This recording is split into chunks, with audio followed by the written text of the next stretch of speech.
परम आराध्य परम वंदनीय सदगुरुदेव पूजनीय संतजन सदगुरु कबीर साहब के बीजक ग्रंथ के उपदेश सुन रहे धर्म प्रेमी सज्जनों, माता एवं बहनों, सदगुरु कबीर साहब का मूल ग्रंथ बीजक है और बीजक ग्रंथ के शब्द 15 का संक्षिप्त विवेचन आप लोगों के समक्ष प्रस्तुत कर रहा हूँ। तो आइए श्रवण करते हैं। शब्द 15 कहते कि रामुड़ा चली बिनावन माहो, घर जोड़े जात जोलाहा हो। गजनो गज 10 गज 19 की पुड़िया एक तनाई, 7 सूत 9 खंड 72 पाठ लागू अधिकाई। तापट तोला तुले नहीं, गज न अमाई पैसन से रढ़ाई। तामे घटे बढ़िया बढ़ाए रतियो नहीं, करकच करे गहराई। नित्य उठी बैठी कसमसो बरबस, तापर लागू तिहाई। भींगी पुड़िया काम न आवे, जोल्हा चला रिसाई। कहे कबीर सुनो हो संतो, जिन यह सृष्टि बनाई। छार पसार राम भज बौरे, भव सागर कठिनाई। सदगुरु कबीर साहब इस शब्द में उपदेश दे रहे हैं कि रामड़ा चली बिनावन माहो, घर छोड़े जात जोलाहा हो।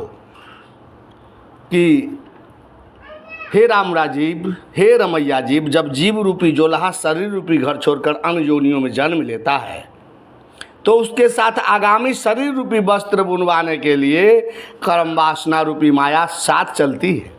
जीव के साथ माता के गर्भ में जाकर जीव के साथ शरीर रूपी वस्त्र बुनने के लिए एक ताना तनवाया जाता है, जिसमें 9 तत्व का सूक्ष्म शरीर, 10 इंद्रियां, 7 धातु, 9 नाड़ियां, 72,000 नसें लगी होती है। तत्पश्चात मानव शरीर रूपी उत्तम वस्त्र बनती है। सदगुरु कबीर साहब कहते हैं इस शब्द में कि जीव को जुलाहे कहकर जन्म जन्मांतर का रहस्य समझाया है तथा मनुष्य वासनाओं में उलझकर किस तरह अपने शरीर का दुरुपयोग करता है, इस पर भरपूर प्रकाश डाला है सदगुरु कबीर साहब। इस शब्द के पहली पंक्ति में जब जोलाहा कपड़ा बुनता है तब जोलाहिन उसके काम में सहयोग करती है, और जब जीव अपने कर्म के अनुसार शरीर रूपी वस्त्र बुनती है तो हर बार वासना रूपी जोलाहिन सहयोग करती है। बिना वासना के शरीर धारण हो ही नहीं सकता। दूसरी और तीसरी पंक्ति में शरीर में लगी सामग्रियों का वर्णन है, जिसे संक्षेप में ऊपर दर्शाया गया है, लेकिन दूसरे और तीसरे पदों के भावार्थ से स्पष्ट है कि मनुष्य सभी योनियों में श्रेष्ठ है। इतना कल्याण साधन करने योग्य अत्यंत मूल्यवान मानव शरीर कैसे तुच्छ बातों में खो रहे हैं। लोग ताश खेलना, जुआ खेलना, शराब पीना, गांजा भांग सिगरेट तंबाकू, राग दोष कलह कल्पना में अपना अनोखा जीवन नष्ट कर रहे हैं। साहब कहते हैं आगे के पद में कि तामे घटे बढ़े रतियो नहीं, करकच करे गहराई। नित्य उठी बैठी खसमसो बरबस्ता पर लाग तिहाई। साहब उपदेश देते हैं कि मानव जीवन के जितने दिन बीतते हैं उतना ही उसका मूल्य घटते जाता है, क्योंकि उसके मन में सांसारिक वासना तृष्णा कलह उतना ही गहरे होते जाता है कि मनुष्य की नींद सुबह खुलते ही वासना माया रूपी पत्नी नित उठकर बैठ जाती है और जीव रूपी पति से जबरदस्ती तृष्णा और चिंता रूपी झगड़ा ठान देती है। इसी माया के द्वंद्व में जीव का तीसरापन अर्थात बुढ़ापा बीत जाता है। साहब कहते कि नित उठी बैठी खसमसो बरबस, तापर लागू तिहाई।